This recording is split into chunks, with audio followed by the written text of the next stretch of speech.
Tuhan bersamamu. Inilah Injil suci menurut Markus.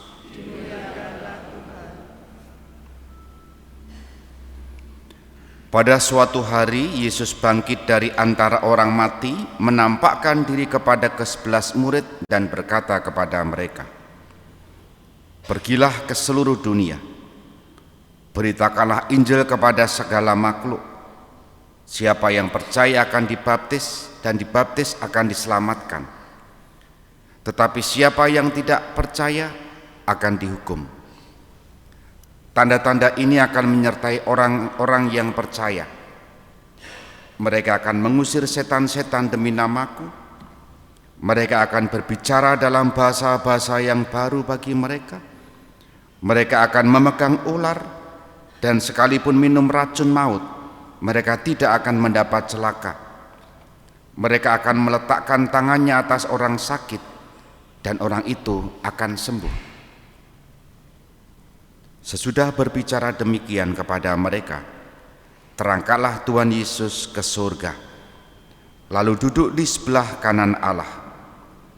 Maka pergilah para murid memberitakan Injil ke segala penjuru, dan Tuhan turut bekerja dan meneguhkan firman itu dengan tanda-tanda yang menyertainya. Demikianlah sabda Tuhan.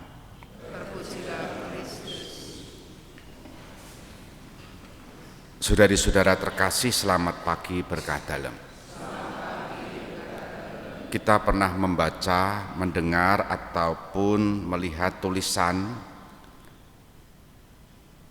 sharing sebelum sharing, ya kan? Disensor dulu, dipilah-pilih dulu sebelum dibagikan. Dan kata-kata itu sangat erat dengan dunia digital, media sosial. Kita mudah sekali membagikan informasi-informasi yang belum tentu benar informasi itu, yang disebut misalnya sebagai hoax, berita bohong. Dan hal-hal yang seperti itu seringkali mudah kita jumpai di sekitar kita. Itu yang pertama. Yang kedua, kita juga sering, bukan kita, sebagian kita, sering pasang update status, entah di WA, entah media sosial dan lain-lain.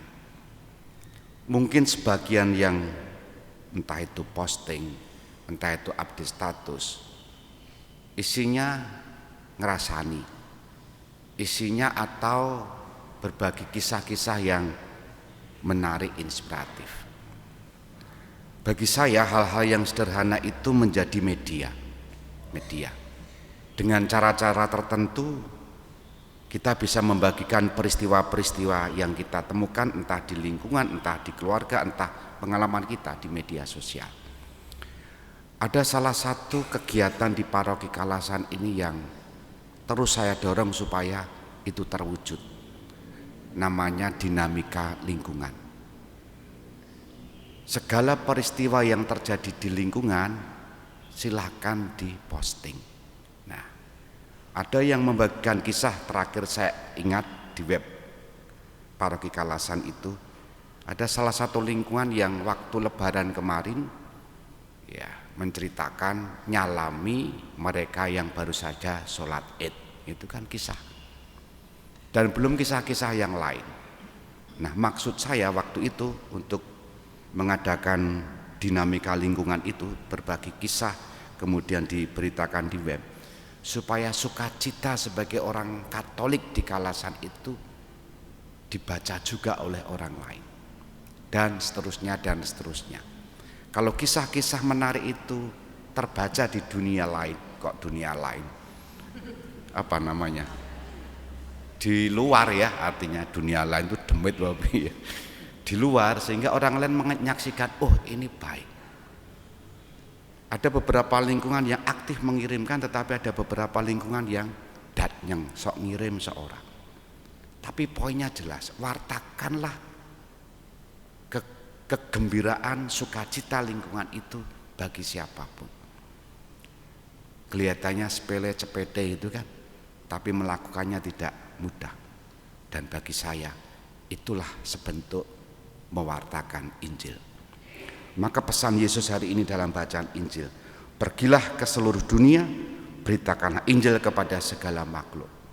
Dan kalimat terakhir dalam bacaan Injil juga mengatakan begini: sesudah berbicara demikian kepada mereka, Yesus terangkat ke surga lalu duduk di sebelah kanan Allah. Maka pergilah para murid memberitakan Injil ke segala penjuru, dan Tuhan turut bekerja dan meneguhkan firman itu dengan tanda-tanda yang menyertainya. Apa tanda-tanda yang menyertainya disebut dalam Injil? Mereka akan mengusir setan-setan demi namaku, mereka akan berbicara dalam bahasa-bahasa baru bagi mereka. Sederhananya bahasa baru itu, kalau kita tidak memaki, kalau kita tidak menyebar hoak, namun kita memberitakan kabar sukacita, kegembiraan, dan orang lain merasakan adem, tentrem, ayem, itu tanda-tanda yang menyertai sebagai buah mewartakan Injil. Maka mari kita mewartakan Injil siapapun, dimanapun, kapanpun, karena itu mengikat kita semua sebagai pengikut Kristus. Salah satu tanda yang menyertai adalah kalau kita membagikan kisah, orang lain bahagia, orang lain gembira, orang lain ayem, tentrem. Kita hening sejenak.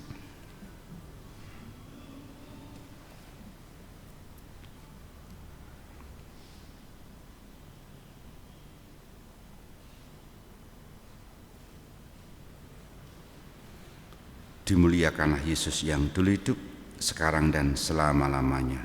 Amin.